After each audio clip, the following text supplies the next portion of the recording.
যেদিন গিয়েছিলাম না আমার বাপির জন্য গিফট কিনতে, ভাইফোঁটার জন্য, তো সেই দিনই 2-3টে ঠাকুর দেখেছিলাম। এইটা হচ্ছে সন্ধানী, একদম ফাঁকা, দেখতেই পাচ্ছ, সেরকম কিছু ভিড় ছিল না। তো আমরা খুব ভালোভাবে দেখলাম। এখানে এত সুন্দর করেছে, চারিপাশটা দেখতেই পাচ্ছ, সব ঠাকুর দেওয়া, প্রত্যেকটা ঠাকুরের মূর্তি আছে এখানে চারিধারে। দেখো ভিতরটা কত সুন্দর করেছে, আর ঝাড়বাতিগুলো দেখো পরপর একদম লাইন দেওয়া উপরে। আর এই হচ্ছে আমাদের কালীমা, এখানে কালী ঠাকুর, এখানে শিব ঠাকুর, মানে কেমন একটা থিমের করেছে, বুঝতে পারলাম না ব্যাপারটা, কিন্তু ভালো লাগলো, একটু ডিফারেন্ট। আর এটা আস্তে আস্তে রাস্তার উপরে দেখলাম তো খুব সুন্দর করেছে। আর এখানে কৈলাস পর্বত করেছে, এখানে বিভিন্ন কালারের লাইট, এত সুন্দর লাগছে, দেখতেই পাচ্ছ চেঞ্জ হচ্ছে।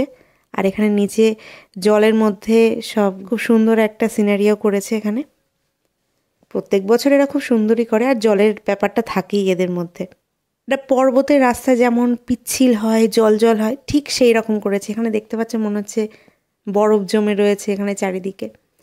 আর রাস্তাটা একদম পিচ্ছিল, মানে মানে জল জল পিচ্ছিল পিচ্ছিল ভাব, মানে বরফ গলে যেমনটা হয় ঠিক সেই রকম রাস্তা করেছে। সত্যি মানে যাওয়ার সময় ভাবছিলাম যে হয়তো পড়ে যাব।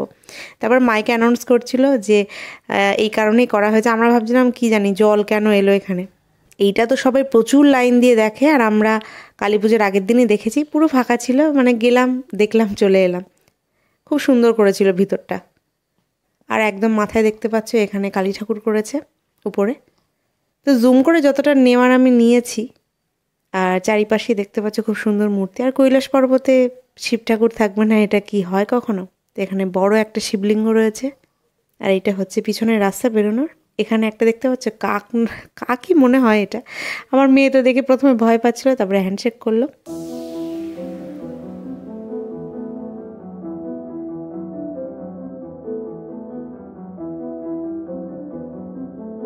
তারপরের দিন হলো কালী পুজো। মিস্টার ঘোষ মালা কিনে এনেছিল, বড়মার ফটোয় মালা দিলাম, আর খুব সুন্দর করে ঠাকুর সাজিয়েছি। কালী পুজোর দিন প্রত্যেক বছরই মানে যাওয়া হয় কালীবাড়ি, আমার বাপের বাড়ির ওখানে। তো এইবার ভাবলাম যে না, এখানেই থাকি, এখানেও কালীবাড়ি আছে, এখানেও বড় মা আছে বারাসাতে, ওই জন্য আর যাইনি ওখানে। যাইনি, একদিক দিয়ে ভালো হয়েছে কি ভিড়ের মধ্যে আমাদের ঠাকুর দেখতে হয়নি। তারপরে সন্ধেবেলায় মিস্টার ঘোষ চারিদিকে মোমবাতি সাজিয়ে দিয়েছে। আর এইদিকে দেখো ফ্ল্যাটগুলো কত সুন্দর লাগছে, যেরকম দুর্গাপুজোয় সাজিয়েছিল সেই রকমই কালী পুজোয় সাজিয়েছে। আর এটা হচ্ছে সামনে, আমি আর মেয়ে ঘরেই ছিলাম, তারপরে দেখি সব সাজিয়েছে, সামনে পিছনে ছাদে। আমাকে বললো ছাদে যাও একটু দেখে এসো। তো ছাদে গিয়ে দেখলাম, দেখো কত সুন্দর ছোট ছোট প্রদীপ, ওই মোমবাতি বলা চলে এগুলো, ফুলের মোমবাতি। দেখো আমাদের ছাদের থেকে চারিপাশটা কত সুন্দর লাগছে।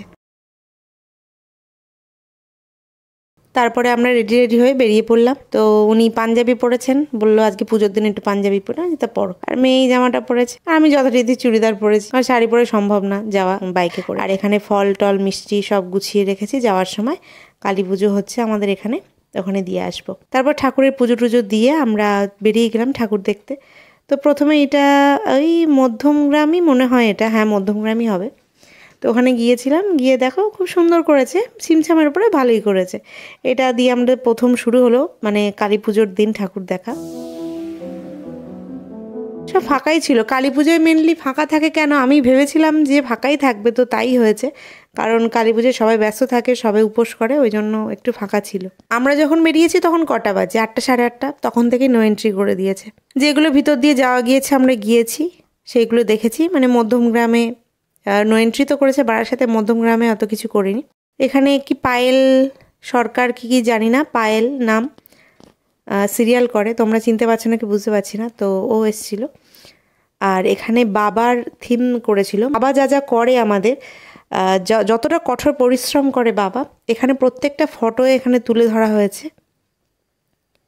আর ঢোকার ঠিক মাথার উপরে দেখতে পাচ্ছ বড় করে লেখা আছে বাবা।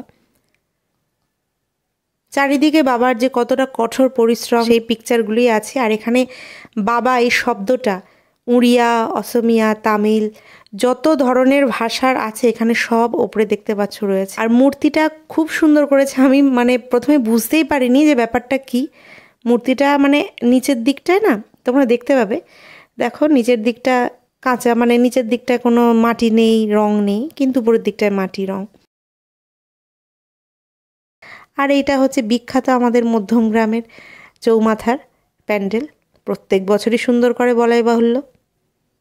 দেখতেই পাচ্ছ কত সুন্দর করেছে। এখানেও ভালোই লোক হয়েছিল। এই কি লাইন দিয়ে দাঁড়িয়ে থাকতে হয়নি যে ওয়েট করতে হবে, ওই হাঁটতে হাঁটতে চলতি পথেই যা, মানে খুব চাপাচাপি না, বাট ভিড় হয়েছে। খুব সুন্দর করে এরা প্রত্যেক বছর, মানে অনেকটা জায়গা পায় আর খুব সুন্দরই হয়। বড় একটা মন্দির করেছে। এইসব প্যান্ডেল দেখলে এমনি চোখ জুড়িয়ে যাবে, এরপর আর মনে হবে না যে অন্য কোথাও গিয়ে দেখি ঠাকুর। এই হাতিটার সামনেই সবাই সেলফি তুলছিল, আমি একটু ক্যাপচার করে নিলাম। দেখতে পাচ্ছ খুব সুন্দর করেছে, প্রত্যেকটা কাজ এত সুন্দর হাতের, মানে কত দিন যে সময় লেগেছে, কত মাস তার ঠিক নেই। এরিয়াটা দেখো কতটা বড় এরিয়া।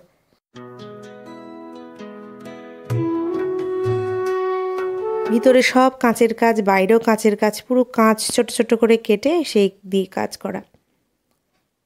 চারিদিকে ঝলমল ঝলমল করছে, আলো পড়ছে তো চারিদিকে, মানে এত সুন্দর আলোয় আলো হয়ে যাচ্ছে। প্রত্যেকটা প্যান্ডেলের মধ্যে না মূর্তি আছে, খুব সুন্দর লাগছে। মনে হচ্ছে যে আগেকার যুগে যেমন থাকতো না, বড় বড় রাজপ্রাসাদে মূর্তি থাকতো দেওয়ালের গায়ে, ঠিক এরকম।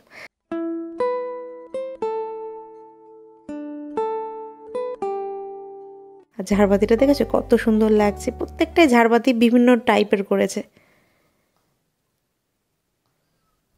এখানে ঘড়ির মধ্যে প্যান্ডেল করেছে, এর থিমটা খুব সুন্দর।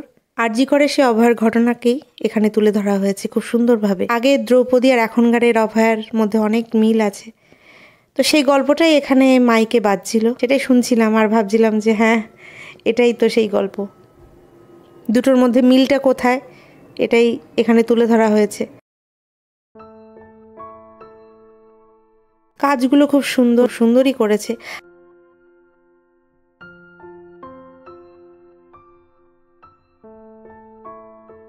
আর এইটা হচ্ছে আমাদের বাড়ি থেকে বেরিয়েই হচ্ছে এটা কালীবাড়ি।